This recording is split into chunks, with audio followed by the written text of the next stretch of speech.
A much larger debate going on in the American people. It's going on over backyard fences and family dinner tables and coffee at Starbucks and meetings like this. And it is through that process that the American people have never failed to get our country back on the right track. And when I look at the record turnouts that we're seeing all across this district, I have absolutely no doubt that this generation is rising to the occasion and will ultimately set things right. God bless everyone.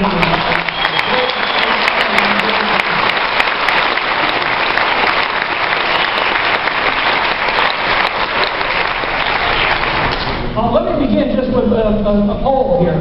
How many of you believe that the administration in Washington now has us going in the right direction?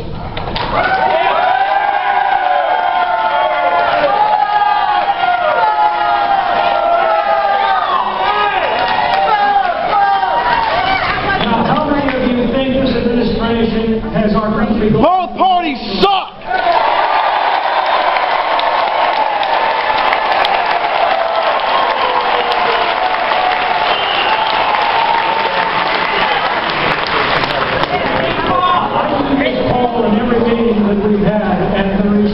Has always been the same. The American people have awakened to the danger that our country is in, and they're doing what they've always done when they've sensed their country's in danger. They're rising to the occasion. We are now in the third year of economic policies begun under one administration and continued and amplified under another that are predicated on the assumption that if government just can inject enough money into the economy, that it will jumpstart consumer spending and produce an economic recovery. And what we have discovered in these 3 years, after squandering literally trillions of dollars of our nation's wealth, is what many economists warned us at the outset. These policies have not worked because they cannot work.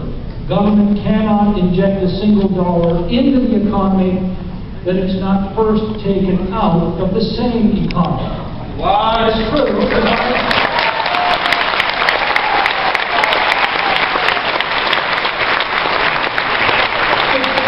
If I take a dollar from Peter and give it to Paul, Paul's got an extra dollar to spend.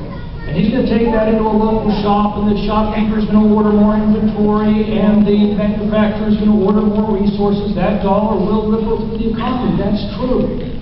But what they completely ignore is the other half of the equation. Paul now has one less dollar to spend in that very same economy, one less dollar to ripple through that economy. Income transfers always, in every case, net to zero economic growth.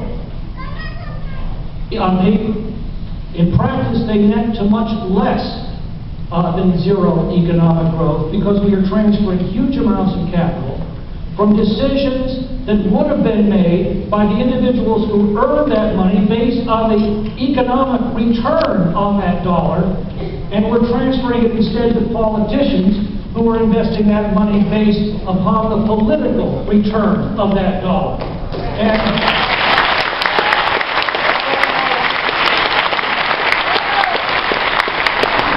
if anybody doubts that for a moment, I invite you to go to the government's own website, recovery.gov. I did that just before I came over here.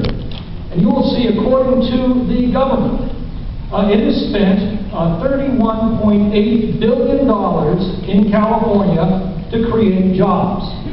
It claims to have created, I'll get to that. It says where, I'll get to that in a moment. $31.8 billion. Anybody with a pocket calculator, follow along with me. They claim to have saved or created 52,698 jobs. Now, according to my calculator, that comes to about $600,000 for every job saved or created. But it gets better. And that gets to the where. If you then go, you can actually check zip codes. Of the 52,698 jobs, the government says they have saved or created in California. 31,942 of those jobs are in a single zip code, 95814. Ring a bell? That's downtown Sacramento. That's the state capital of the state.